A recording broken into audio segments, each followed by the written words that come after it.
ఏ ప్రాంతానికైతే project కావాలని ఆనాడు వీళ్ళందరూ అడిగిన పార్టీలకు అతీతంగా ఎన్ఎం శ్రీనివాసరెడ్డి గారు లాంటి వాళ్ళు, గురునాథ్ రెడ్డి లాంటి వాళ్ళు, స్వర్ణ సుధాకర్ లాంటి వాళ్ళు మాట్లాడి సంతకాలు పెడితే పాలమూరు రంగారెడ్డి ఎత్తిపోతల టెండర్లలో కాంట్రాక్టర్లలో కమిషన్లు కొట్టిన చంద్రశేఖరరావు ఆనాడు పాలమూరుకు పార్లమెంట్ సభ్యుడిగా ఉండి పాలమూరు ప్రాజెక్టు కావాలని అడగలేదు అధ్యక్ష. ఆనాడు అడిగింది కాంగ్రెస్ పార్టీ. ఎన్ఎం శ్రీనివాసరెడ్డి లాంటి వాళ్ళు అడిగి ఈ ప్రాజెక్టును శాంక్షన్ తీసుకొచ్చింది అధ్యక్ష. ఏ నైతిక హక్కుతో ఈ రోజు చంద్రశేఖరరావు గారు ఈ ప్రాజెక్టు గురించి మాట్లాడుతున్నాడని నేను అడుగుతున్నా అధ్యక్ష. ఈ జీవో అధికారికం అధ్యక్ష. ఈ జీవోను కూడా రికార్డులో మీరు పెట్టాలి అధ్యక్ష. అధ్యక్ష, ఆయన report entrustment of the work engineering staff college of India on nomination basis for amount of 5,71,22,488 administrative approval accorded so and so. అధ్యక్ష, దాంట్లో ఏముంది? The agency shall complete the work within 3 months from the date of entrustment of the work. Engineering staff కాలేజ్కి survey కోసం report ఇచ్చారు, survey కోసం order ఇచ్చి nomination basis మీద work ఇచ్చిండు అధ్యక్ష. దీని తర్వాత తెలంగాణ రిటైర్డ్ ఇంజనీర్స్ ఆ రిపోర్ట్ మీద minutes of the meeting held in the office of the chief engineer Mahabubnagar on 3/9/2014 regarding Palamuru Rangareddy lift irrigation scheme. ఇందులో 14 మంది పాల్గొన్నారు. దీంట్లో ముఖ్యమైన వాళ్ళు Shyam Prasad Reddy retired engineer, K Pentareddy special officer, retired SC Transco. అంటే వీళ్ళందరూ కూడా కేసీఆర్కి అత్యంత నమ్మకమైన వాళ్ళు, విశ్వాసపాత్రులు ఆనాడు ప్రాజెక్టులు. క్లియర్గా ఆ రోజు ఇవన్నీ ఎందుకు వివరాలు చెప్తున్నా అంటే ఎక్కడ చంద్రశేఖరరావు గారు మనల్ని తప్పుదోవ పట్టించి నిధుల దోపిడీకి పాల్పడ్డాడో, నీళ్ళలో మనకు అన్యాయం చేసిండో చెప్పడానికి వివరాలని కూడా చెప్తున్నా అధ్యక్ష. వీళ్ళు ఇచ్చిన దాంట్లో ఈ రిపోర్టు వీళ్ళు ఈ ఇంజనీరింగ్ స్టాఫ్ కాలేజ్ వాళ్ళు ఇచ్చిన తర్వాత రిపోర్టు మీద రిటైర్డ్ ఇంజనీర్స్ 14 మంది పదే కూర్చొని వెట్టింగ్ చేసి వాళ్ళు తీసుకున్న నిర్ణయం ఏంటంటే, based on the average flood days is found that the flood discharge over above 1 lakh cusecs is for 25 to 28 days only. 1 లక్ష క్యూసెక్ల ఫ్లడ్ 25 నుంచి 28 రోజులు వస్తుంది జూరాల నుంచి తీసుకోవాల్సిన దాని మీద రిపోర్ట్ ఇచ్చారు అధ్యక్ష. అదేవిధంగా వాళ్ళు ఏమన్నారు అధ్యక్ష, accordingly ESC prepared the preliminary proposals with 3-stage lifting to pump 70 TMC of flood water in 25 days from Jurala foreshore reservoir from elevation of 318.5 meters to 675 at Lakshmidevipalli proposed new reservoir. జూరాలలో నీళ్ళు ఎత్తితే 318 మీటర్ల నుంచి ఎత్తి 675 మీటర్లు లక్ష్మీదేవిపల్లి. మా శంకర్ ఏడుస్తూ బాధపడుతున్నాడు కదా అధ్యక్ష, మాకు అన్యాయం జరిగిందని లక్ష్మీదేవిపల్లి షాద్నగర్లో అధ్యక్ష. అక్కడికి నీళ్లు ఎత్తిపోయడానికి ఉన్నది. ఇక్కడ 1 లక్ష క్యూసెక్ల నీళ్లు 25 నుంచి 28 రోజులకు అందుబాటులో ఉన్నది. దీన్ని 2 టీఎంసీలు పర్ డే ఎత్తుకుంటే సరిపోదు. 2.8 టీఎంసీ నీళ్ళని ఎత్తండి, ఇక్కడి నుంచే ఎత్తండి అని చెప్పి రిటైర్డ్ ఇంజనీర్లతో పాటు నువ్వు అపాయింట్ చేసిన engineering staff college of India engineers అందరు కలిసి ఇచ్చారు. దీన్ని రిటైర్డ్ ఇంజనీర్స్ అందరు కలిసి వెట్టింగ్ చేశారు. వీళ్ళందరూ ఆలోచన చేసి ఎన్ని రోజులు వరద జలాలు ఉంటాయో ఆ వరద జలాలకు సంబంధించి కూడా ఎంత ఎత్తుకోవాలో కూడా వాళ్ళు క్లియర్గా కేటగారికల్గా డైరెక్షన్ ఇచ్చారు.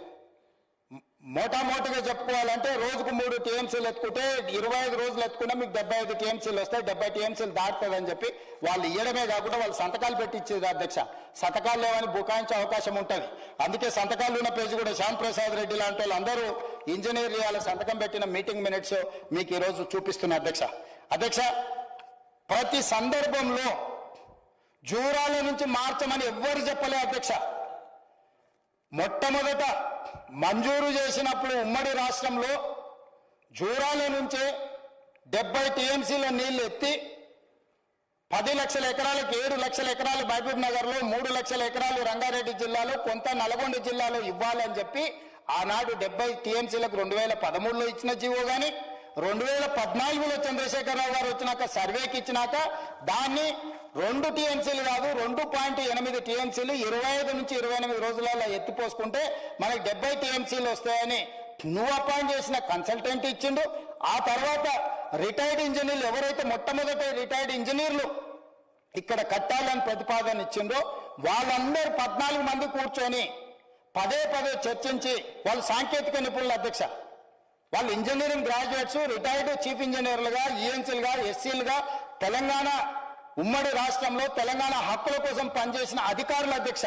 అధికారులందరూ కలిసి ఇట్లా కట్టండి అని చెబితే దాన్ని అట్లా కట్టకుండా చంద్రశేఖరరావు గారు సింపుల్ గా దీన్ని శ్రీశైలం మార్చండి అధ్యక్ష. 28/4/2015 నాడు ద ఆనరబుల్ చీఫ్ మినిస్టర్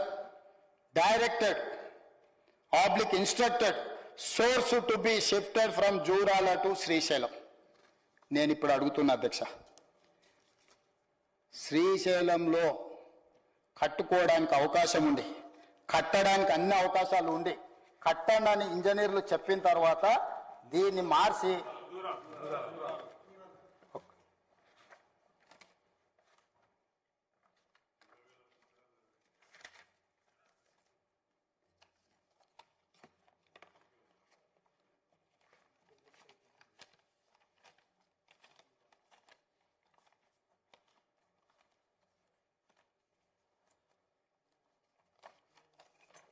కాగితం ఎక్కడో పోయింది అధ్యక్ష, నాకు గుర్తుంది, నేను చెప్తా అధ్యక్ష.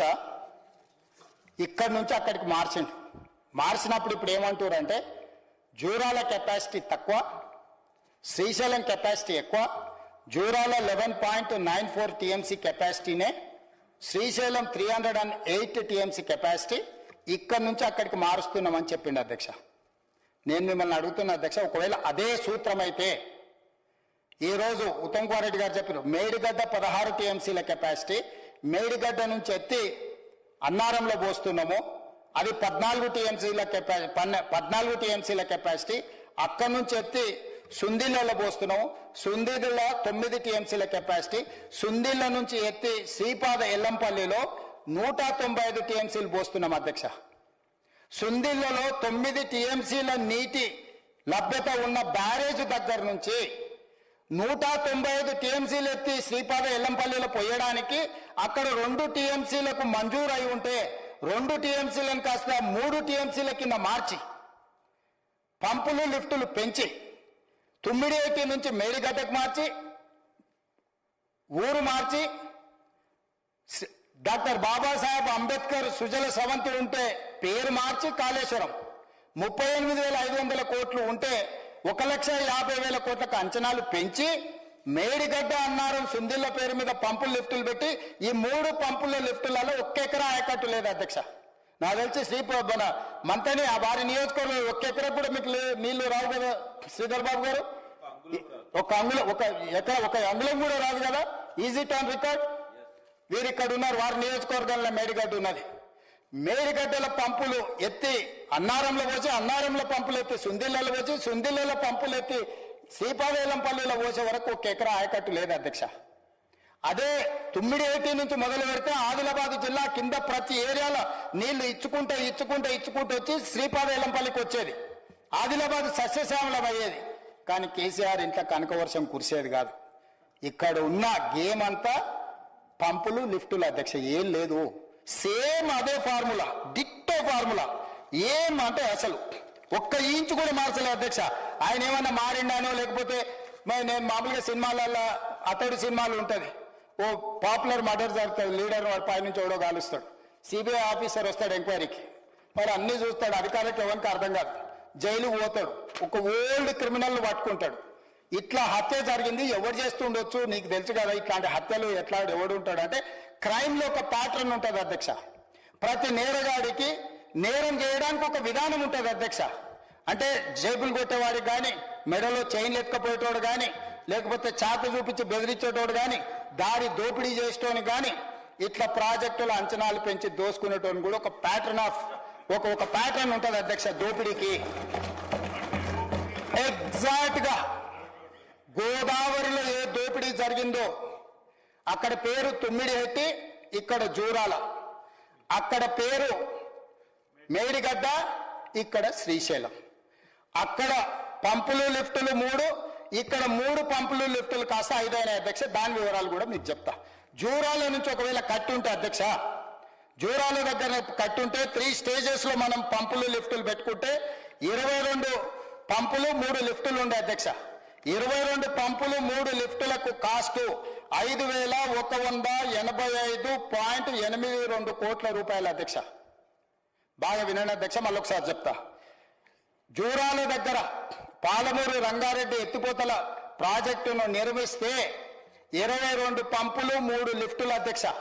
22 పంపులు 3 లిఫ్టులకు 14 పంపులు ఫస్ట్ స్టేజ్లో, 4 పంపులు రెండవ స్టేజ్లో, 4 పంపులు మూడవ స్టేజ్లో, 22 పంపులు. దీని ధర 5,185.82 కోట్ల రూపాయలు అధ్యక్ష. దీని ప్రకారము సివిల్ వర్క్స్ కి 18,446 కోట్ల అధ్యక్ష. టోటల్ గా ప్రాజెక్టు కాస్ట్ వచ్చేసి 32,200 కోట్ల రూపాయలు అధ్యక్ష. ఇందులో రిజర్వాయర్లు ఎన్ని నీళ్లు ఎత్తినవని కాదు అధ్యక్ష, ఎన్ని నీళ్లు ఒడిసి పట్టుకున్నాం అనే దాంట్లోనే ఉంది అధ్యక్ష. విషయం అంతా ఎన్ని నీళ్లు ఎత్తుతున్నాం అనే దాంట్లో లేదు. ఎత్తుకొని ఎడబోసుకుంటావు అధ్యక్ష. ఎత్తి పోసి ఒడిసి పట్టుకుంటేనే దాంట్లో వ్యవహారం ఉంది అధ్యక్ష. 32,500 కోట్లతోని కట్టే జూరాల దగ్గర 70 టీఎంసీల నీళ్లు ఎత్తుతే 121.36 టీఎంసీల స్టోరేజ్ కెపాసిటీ అధ్యక్ష. దీనికి 121 టీఎంసీల స్టోరేజ్ కెపాసిటీతోని ఈ ప్రాజెక్టు డిజైన్ చేసింది అధ్యక్ష. 70 టీఎంసీలు ఎత్తి 121 టీఎంసీలు స్టోరేజ్ చేసి 22 పంపులు 3 లిఫ్టులతోని 32,500 కోట్ల రూపాయలతో ప్రాజెక్టు డిజైన్ అయింది. సాంకేతిక నిపుణులు అనుమతి ఇచ్చారు, సాంకేతిక నిపుణులు మొత్తం రిపోర్ట్ ఇచ్చారు, శాంక్షన్ కూడా అయిపోయింది అధ్యక్ష. ఈ శాంక్షన్ ఇంజనీర్లు అందరూ అయిపోయి అన్ని లెవెల్స్ లో వెట్టింగ్ అయిపోయి జీవో ఇవ్వమన్నప్పుడు ఫైనాన్స్ డిపార్ట్మెంట్ పోయినప్పుడు చిన్న క్వేరీ రాసి మళ్ళీ వెనక్కి తిప్పిండ్రు అధ్యక్ష. ఆ ఫైనాన్స్ సెక్రటరీ గారు ఆ రోజు వెనక్కి వచ్చిన తర్వాత అప్పుడు అసలు గేమ్ స్టార్ట్ అయింది అధ్యక్ష. దానికి కూడా వస్తా. ఎప్పుడైతే ఇది వచ్చిందో దర్బారు నడుస్తున్నది, రాజుగారు విన్నాడు. ఎవడా చెప్పింది జూరాల్లో ఆడ 11.94 టీఎంసీ ఉంది, అసూట పోతే పెద్దది ఉన్నది శ్రీశైలం కడుకొని నడువు రాడుకన్నాడు. ఈడ ఎత్తుతేనేమో 318 మీటర్స్ ఎత్తు నుంచి ఎత్తు అధ్యక్ష. జూరాలకు షిఫ్ట్ చేయంగానే మనం పైకి వస్తే ఎత్తుడు తక్కువ ఉంటే కరెంటు తక్కువ ఖర్చు అవుతుంది అధ్యక్ష. పంపులు లిఫ్టులు తక్కువ ఉంటే కరెంటు ఖర్చు తక్కువ అవుతుంది, మెయింటెనెన్స్ కూడా. ఇదేమైంది, ఇది అట్లా పోగానే కిందికి పోయింది అధ్యక్ష. తలకాడ వదిలేసి తోక కాడికి పోయిండు. తోకేడుంది 240 మీటర్ల ఎత్తులు ఉంది అధ్యక్ష. ఇక్కడనే గేమ్ ఉంది. 240 మీటర్ల నుంచి ఎత్తుడు మొదలు పెడితే 5 స్టేజెస్ అయిపోయింది అధ్యక్ష. 3 స్టేజ్లు ఉన్న జూరాల శ్రీశైలం మార్చడంతో 5 స్టేజ్లు అయిపోయింది అధ్యక్ష. 22 పంపులు కాస్త 37 పంపులు అయిపోయినాయి అధ్యక్ష. స్టేజ్ 1లో 9 పంపులు, స్టేజ్ 2లో 10 పంపులు, స్టేజ్ 3లో 10 పంపులు, స్టేజ్ 4లో 5 పంపులు, స్టేజ్ 5లో 3 పంపులు. ఇందులో కూడా మనం ప్రతి స్టేజ్లో జూరాలలో స్టేజ్ 1లో ఆయకట్టు వచ్చేసి 3,23,447. స్టేజ్ 1లో నీళ్లు రాగానే ఎంబడే ఆయకట్టుకు నీళ్లు ఇచ్చే అవకాశం ఉంది అధ్యక్ష. స్టేజ్ 2లో స్టేజ్ 1లో జూరాల 1,47,000 ఎకరాలు, స్టేజ్ 2లో 3,23,000 ఎకరాలు, స్టేజ్ 3లో 5,31,000 ఎకరాలు అధ్యక్ష. ప్రతి స్టేజ్ లో ఎత్తంగానే ఆయకట్టుకు నీళ్లు ఇచ్చుకుంటాం, మళ్ళీ పైకి ఎత్తుకుంటా పోయారు అధ్యక్ష. జూరాలలో ఉన్న అడ్వాంటేజ్ ఇది. ఎప్పుడైతే శ్రీశైలానికి షిఫ్ట్ అయిందో అధ్యక్ష 37 పంపులు 5 లిఫ్టులు కాగానే స్టేజ్ 1లో నిల్, స్టేజ్ 2లో నిల్. స్టేజ్ 1లో 9 పంపులు, స్టేజ్ 2లో 10 పంపులు, 19 పంపులు వారు అన్నట్టు అంగుళం కూడా నీళ్లు ఇవ్వకుండానే నిల్లు మీదనే డిజైన్ అయినాయి అధ్యక్ష. ఇంకా ఈ పంపుల లిఫ్టులలో ఎవరికి లాభం వచ్చింది, ఎవరింట్లో కనక వర్షం కురిసింది, ఎవరు పండగ చేసుకున్నారో నువ్వు అర్థం చేసుకో అధ్యక్ష. ఓ అక్బర్ साहब वही बोल रहे बार बार, मैं ये कुर्सी में बैठा हूं, मैं सब कुछ नहीं बोल सकता हूं, मगर वो साहब तो बोल रहे हैं ना, उनको तो 26 साल का तजुर्बा है, मेरा तजुर्बा थोड़ा कम है. मेरा 14-15 साल का तजुर्बा है, उनका तो 26 साल का तजुर्बा है. बहुत सारे लोगों को देखा है ना, इसीलिए साहब ने कह रहा है कि भाई क्या हो रहा, कहाँ हो रहा, ये वाला. ఇది ఇక్కడ ఎప్పుడైతే 37 పంపులు 5 లిఫ్టులు అయినాయో దీని అంచనా 10,335 కోట్లు అయింది అధ్యక్ష. పంపుల లిఫ్టులకు అధ్యక్ష జూరాల దగ్గర కడితే పంపులకు లిఫ్టులకు 5,185 కోట్ల అధ్యక్ష. ఇక్కడికి వచ్చే వరకల్లా 37 పంపులకు 10,335 కోట్ల అధ్యక్ష. స్ట్రైట్ గా 100% సరాసరి 100% పెంచి 5,185 కోట్లను 10,335 కోట్లకు పెంచుకున్నాడు అధ్యక్ష. సీదా 5,200 కోట్ల రూపాయలు పంపులకు లిఫ్టులకు పెంచి దీన్ని టోటల్ ఏం చేసిండు అధ్యక్ష? లెక్కలు 35,250 కోట్లకు అంచనా చూపించింది. పోనీ పంపులకు లిఫ్టులకు 5,000 కోట్లు మింగితే మింగండి అనుకుందాం, ఆకలి ఎక్కువ ఉంది అనుకుందాం, పిల్లలు చాలా మంది ఉన్నారు, సంసారం పెద్దది, ఒకవేళ ఆశపడ్డాడేమో అనుకుందాం అధ్యక్ష జరిసేపటికి. అట్లా కూడా ప్రజలు ఒప్పుకోరు. కానీ ఒకవేళ ఇక పేద కుటుంబం కాబట్టి ఇక ఇన్ని రోజులు ఆకలితో ఉన్నాడని ఏమైనా ఎక్కువ తిందాం అనుకున్నాడు అధ్యక్ష. రిజర్వాయర్ల కెపాసిటీ 70 TMCలకు తగ్గించిండు అధ్యక్ష. ఎన్ని ఎత్తినమని కాదు అధ్యక్ష, ఈయన ఏమన్నాడు? జూరాలలో నీటి లభ్యత తక్కువ ఉంది, 70 TMCలు ఎత్తుకుంటే మనకు సరిపోదు, శ్రీశైలం పోతే 90 TMCలు ఎత్తుకోవచ్చు, అందుకోసమే శ్రీశైలం పంపించిన అన్నాడు. మరి ఎత్తిన నీళ్లు 90 TMCలు ఎత్తి ఏడబోస్తున్నాం అధ్యక్ష, 70 TMCలే రిజర్వాయర్లు చేసిండు అధ్యక్ష. ఒకవేళ ఇదే జూరాలలో 70 TMCలకు తగ్గించుంటే ఇది 20,000కో 25,000 కోట్లకో ఈ ప్రాజెక్ట్ కంప్లీట్ అయితే ఈ పాటికి 100% కంప్లీట్ అవుతుండే అధ్యక్ష.